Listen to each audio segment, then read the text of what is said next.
Hello mga ka-farmers, subali andito ako sa incubator area ko kasi magkakandling ako ngayon. Yan, dalawang kakandling ko. Bali itong sa styro box, siya 18 days na siyang naka-incubate. Kakandling ko, kailangan pa ikutin o hindi. Natapos yun naman sa isang yun. Bali siya 5 days. Kakandling ko silang dalawa. So yun, ka-farmers, pero kailangan patayin ko muna ng ilaw. Ito ang gagamitin kong pang-candling, ka-farmers. Ginawa kong DIY egg candler. Yan, mamaya makikita niyo yan. Sundan ko na.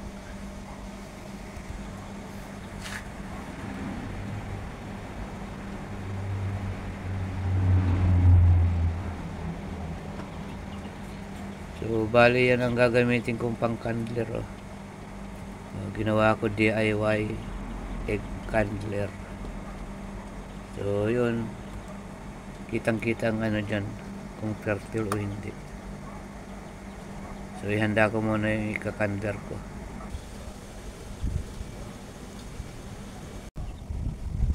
So yun mga ka-farmers, ito una kong ika-candler. Ito bali siya 16 egg, 5 days sa incubator. So papatayin ko muna ng ilaw para mapawang-candler na maganda.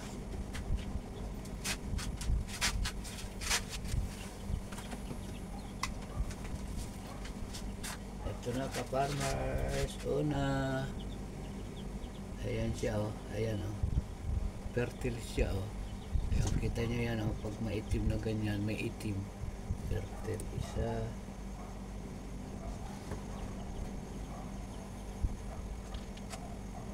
Ayan sa atin. Fertile din siya. Ayan yan may hangin na may ugat Ayan siya kita nyo mga ka-farmers, ganda ng pagka-fertile. Ito din. Ayan may itim na siya dito yung kabila itim na, tapos meron na siyang gumagalaw pa sa loob, gumagalaw na yung sisig. Next, ito pa milaw isang incubator, pero kita pa ayan pulang pula siya. Ang hindi kasi fertile, di ba dilaw, ayan pulang pula siya na may itim, gumagalaw na sa loob, gumagalaw sa loob. Ayan pa ganda ng mga may guhit, ba't may guhit, pero gumagalaw naman sa loob. Ayan gumagalaw sa loob. Ayan siya ayan meron na siyang parang half moon. Bali 16 to ka-farmers. Ayan kita naman, di ba? Yung magagaling mo yung mga nagkakandar talaga nito, alam na fertile yan. Ayan iba sa mga nagkakandar ng itlog, alam na fertile yan. Ayan ba? Ayan ganda ng pagka-fertile ng mga itlog. 5 days pa lang ito mga ka-farmers sa incubator. 5 days. Ayan siya yung mga sa loob 5 days. So bali papaman na ito itong 40. Ayan meron siyang nakahapon. Ayan may mga hapon na siya. Ayan mga sa loob. Ayan diba 16 pieces na fertile last. Ang ganda. Kahit malayo kita tayo mga sipat yung candler light ko maganda. Ito na guys, okay na fertile lahat yung 16 egg. So yun mga ka-farmers, yung inuuna ko kinangling yung 5 days sa incubator. Ang ikakandling ko naman ngayon yung 18 days na siya. Ayan siya ayan kiti na siya ayan gumagala, nakita nyo. Saan ba yan? Nakita nyo ayan kiti na siya 18 days. Ayan gumagalaw na yung kiti na mismo sa loob.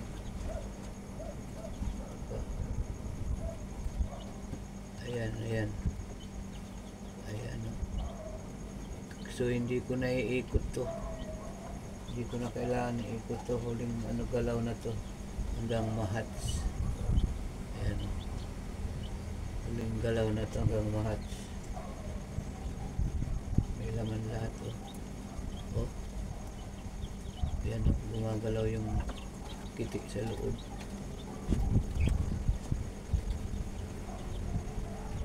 Ayan guys, ay, ano ito, ba't puro itim? Patay ata ito. O ba't baliktad? Andito yung ano andito yung parang hapon sa matulis. Ba't baliktad ito? Di ba dapat dito yung hapon? Ba't nandito sa matulis? Kakaiba to, pero gumagalaw sa loob siya. Tingnan ko kumahats. Ba't nandoon sa matulis? Di ba dapat sa ano siya sa bilog? So baliktad yung isa. Ito tinamang hapon na ito nandito sa bilog ng itlog. Yung isa baliktad, nandun sa matulis yung hapon ng ano niya. Ito naman, nandito yung hapon dito sa bilog. Yung isa baliktad. Bakit kaya? Ito. Ayan, tinamang hapon nandito sa may bilog, diba? Yung isa bakit baliktad? Atay. Hindi lang ako nakakita ng gano'n. Tingnan naman purong ang hapon niya puro sa pabilog ng itlog. Yung isa nasa matulis yung hapon niya. Ibang klase ito. Kabakla yun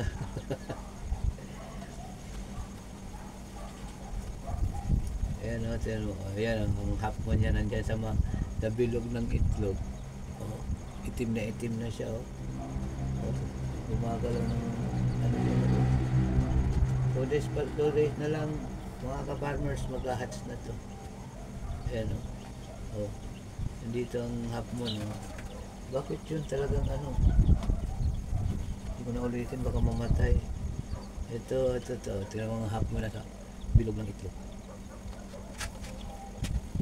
Bakit baliktad yun? Tingnan mo ayan dahil ay gumagalaw na may kitin na sa loob.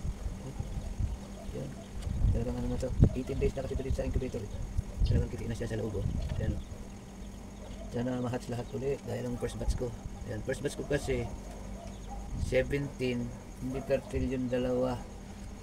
So yun mga ka-farmers nakandling ko na lahat. Bali ito sa pangalawang incubator 18 days ano to 20 eggs. So hanggang dito lang for tonight video egg candling.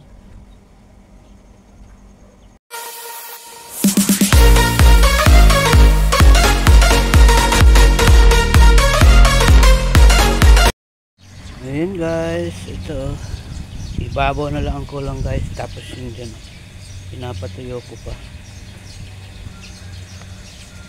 guys. Ang materyales na gamit ko nga pala dyan guys, silicone, cable tie.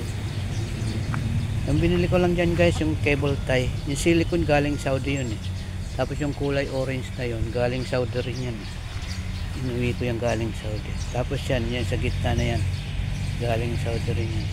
Pero itong mga bakal na to dito na to yung mga lumang cabinet na patungan ng sapatos yun yung tagpi lang guys kasi yung mga sobra yun ang pinagporma nung nagpa extend ako ng bahay yung sobra yan ang forma guys. Mag-uumpisa pa lang tayo guys kaya may kulungan ako doon puro native yun tapos doon native doon yung mga Rhode Island Red. Tapos may kulungan pa doon ng native